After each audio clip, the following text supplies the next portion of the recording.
Hey, and welcome to my channel about living in and moving to Denver, Colorado. This is going to be the beginner's guide if you've never been to Colorado, just moving here, or maybe you're just interested in learning a little bit more about Colorado.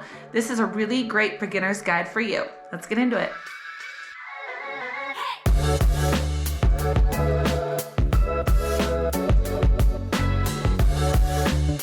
Hey, I'm Martineau, also known as the Real Estate Gal. If this is your first time tuning into my channel, thank you. And we are going to be covering all sorts of things about Colorado, Denver Metro specifically. So neighborhoods to check out if you're moving here, restaurants to go to, events that are going on around town, all sorts of different things.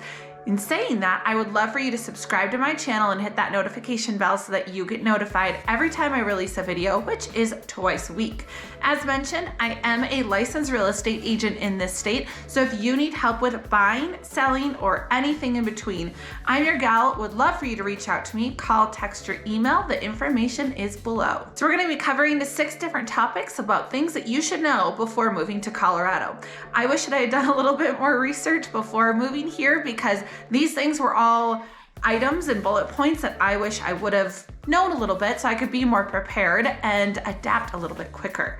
The first one is downtown Denver is not your typical downtown. Not a ton of stuff happens there. It is pretty compact. You got Empower Field, which is where the Broncos play. You have Coors Stadium, Ball Arena, also known as Pepsi Center is what it used to be called. You have Elitch Gardens, which is an amusement park that's really close to downtown. So that's really what you got in downtown. There are some skyscraper buildings, but the restaurant scene and the living typically happens in neighborhoods that are surrounding the Denver metro area. There are a lot of people that work in the Denver Tech Center, which is about 12-15 miles south. You would take the I-25 corridor south, and that does get to be a pretty busy highway. If you live north, I would recommend you work north. If you live south, I'd recommend you live south. That I-25 interstate can get pretty backed up. So just know we do have traffic here, but they are getting better at roads.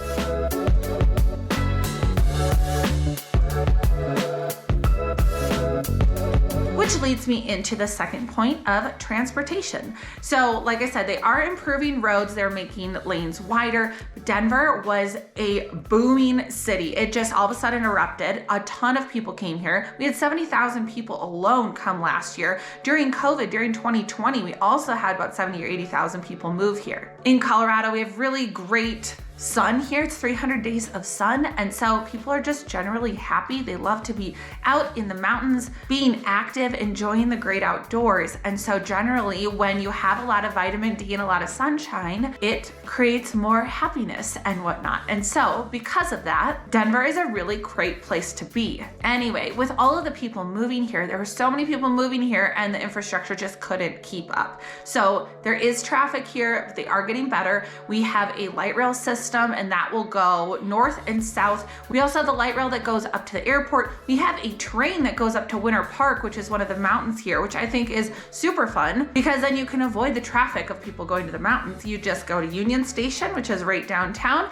You ride the train up, go down some runs, maybe stay for the weekend, and then come back. And you don't even have to worry about driving. We also have the RTD bus line, which has improved. When I moved here 5.5 years ago, I'm originally from Minnesota. I was in Seattle for 2.5 years. I was spoiled with their bus line system because the bus would literally be tracked and you could see where it was in your route. So if you were running late, you really could get your butt moving if you knew that that bus was coming. I haven't ridden a bus in a while, but I have been told that the RTD bus system is improving. It's another way to get around town. Same with electric bikes. Electric scooters. People have their own bikes. I've seen people rollerblading. You're gonna find more bikes and scooters near downtown of getting around, but still an option nonetheless. And then also speaking of infrastructure, we can roll into talking about different communities that you can live in. Now with all of the people that are moving to Colorado, of course we need to build. And so we have a ton of different new build communities. I'm happy to send you a report of the major home builders that are building in these communities. There's all sorts of different varieties as well, but what also is happening is we have master plan communities and they have metro district taxes. So that is an additional tax that's added into your monthly payment, and what it pays for is the build out of infrastructure, roads, the electrical grid, the sewer system. So it's not necessarily things that you visually see, but those items do need to be paid for as well as built out to create these smaller communities. A really great example is Highlands Ranch. So Highlands Ranch was designed, it's a giant rectangle, and they essentially have town centers at each corner. There are acres and acres of open space, bike trails, walking trails, community centers, pools. Most of Highlands Ranch, if not all, is going to have an HOA or a homeowners association, and it's pretty minimal. Most commonly, I see about $155 a quarter. So it's very, very affordable, but it can contribute to your debt to income ratio. If you're on the brink of a certain price point, if you are purchasing a home, that small little HOA could bump you over, so you wouldn't be able to be qualified through the lender. So it's just something to be aware of, but it's a pretty minimal cost.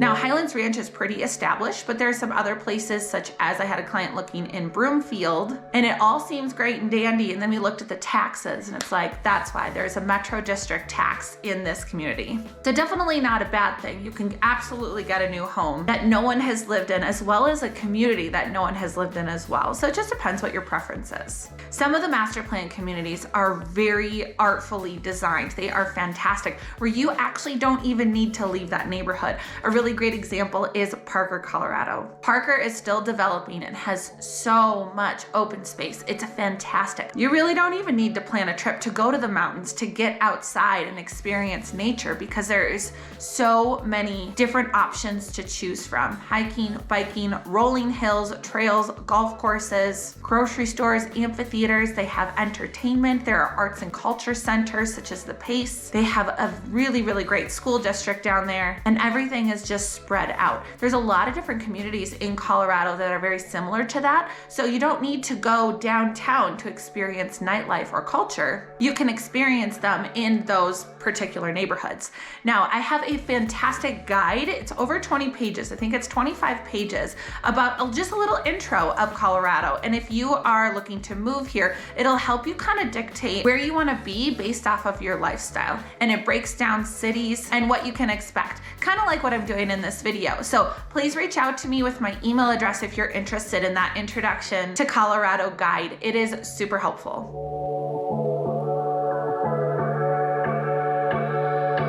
All right, climate is something that needs to be touched on. So I mentioned we have 300 days of sun. We are also a mile high. We are 5,280 feet closer to the sun than sea level. So with that, because we're closer to the sun, you burn a little bit easier. So sunscreen and lotion are a must. You have to hydrate your skin, as well as internally, you need to drink a lot of water. And it's not always about water. A tip that I just learned is in one of the glasses of water that you have a day, sprinkle a little bit of salt in it, because your body is gonna absorb that hydration a little bit better.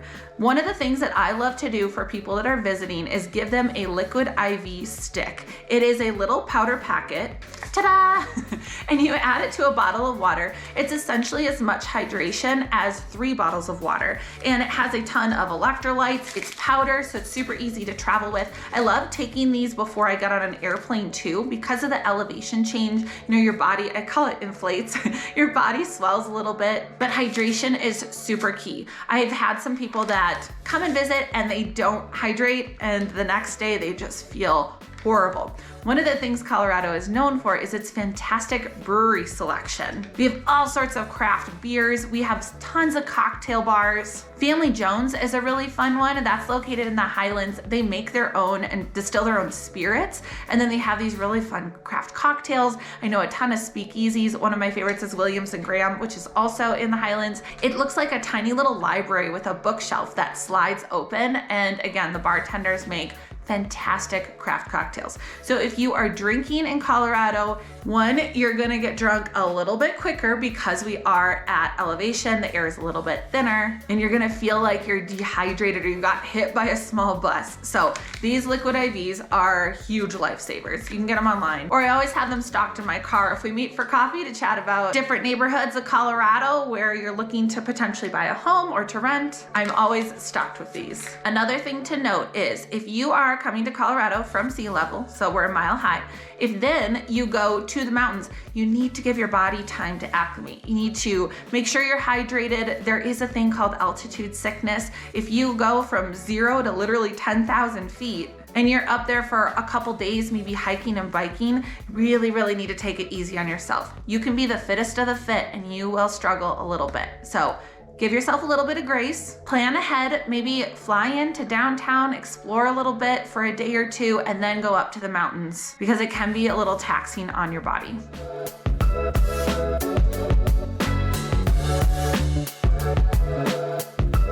All right, now that we've covered hydration and what you can expect for the external of your body, let's go into climate and what you should be wearing outdoors. So Colorado has a very interesting climate. I've seen a couple memes that we have, I think 3 or 4 different springs because we do get snow in Colorado. That might be kind of obvious looking at the snow-capped mountains. Now those are at elevation, so there is a significant temperature difference if you're going to the mountains versus here in Denver. But there are some days that we will literally experience all 4 seasons in one day. It's kind of crazy. The biggest swing that I've ever seen from a temperature swing is 80 degrees. It made the news that it was coming. I believe it was about 90 degrees during the day, and then that night, for some reason, the next day was going to be a high of 40 degrees.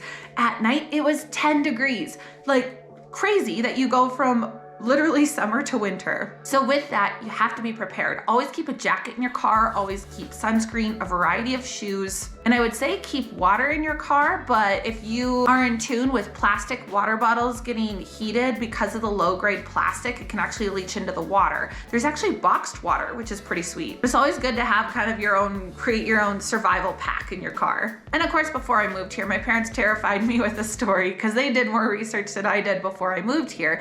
There's a family of 4 and they were hiking in the mountains and it was a beautiful day. It was in the 70s or 80 degrees. It was sunny. You needed sunscreen, no jacket. It was warm enough. And then during the night, it dropped down to freezing. Unfortunately, they got lost. They didn't bring snacks or water and it didn't end well for them. We'll just say that. So I'm not trying to scare you at all. I just really want you to be prepared. So I'm originally from Minnesota. The winters here are not that bad. A lot of the time when it snows, the snow is gone by noon or 2 o'clock because the sun can be so strong. There are some days that we get a ton of snow. We'll get 6 or 8 inches of snow and it'll hang out for a couple weeks. So you do have to plow or shovel your driveway or sidewalk. And I think this last year in 2022, I only shoveled my sidewalk maybe 3 times. So that doesn't happen too frequently. Now, winter, I would say lasts about 2-3 months where it's pretty bitter cold and you want to make sure that you have your jacket and boots and you are salting the sidewalk or driveway. And then that kind of goes to the opposite as well. So summer is about 2 or 3 months. It can get super duper blistering hot. And it's kind of interesting when you're walking on the sidewalk and let's say there's a tree and some shade. When you walk through that shade, it is almost like a 10-degree difference. It's kind of interesting, but our summers are beautiful. And then that kind of leads into spring and fall. That's the time of the year you're gonna see the most greenery and the most grass. The reason being is because Colorado is so dry. The cities and counties encourage you to only water your grass 3 times a day, and there's actually time restrictions of when you can do that so that the grass is getting the most hydrated. A lot of people do have sprinklers or they do what's called xeriscaping, and that is when there's mulch and rock on someone's land, so you don't have to water the grass, and then it saves on water and it saves on yard maintenance, because if you don't keep up with watering your lawn, of course it's gonna die anyway. A lot of the time in the summer, Colorado does get pretty dry and brown due to the dead grass, but you should be able to get more greenery up in the mountains amongst the trees with the beautiful aspens, and that greenery getting watered by the springs that are up there. A couple other mentionables in terms of climate is, like I said, the mountains are a little bit different than the Denver area, which is a little bit different than the sand dunes that we have down south. We also have prairies to the east. There's a variety of different terrains, soils, environments, and then that leads me into the last point of that there is always something to do in Colorado. There are festivals festivals, there are concerts, outdoor groups, tons of food tours. There's always something going on and things that will cater to anyone's lifestyle, which is probably why there's such an influx of people that are still moving here. This is a really great place to live in terms of happiness, fulfillment, variety, and community. If you want to hone in more on neighborhoods to look at if you're moving here or things to do, please reach out with my contact information. I'd be more than happy to assist you with that, as well as send you that Colorado guide to just give you a really great overview that's really in depth, and I promise it'll help you with your transition.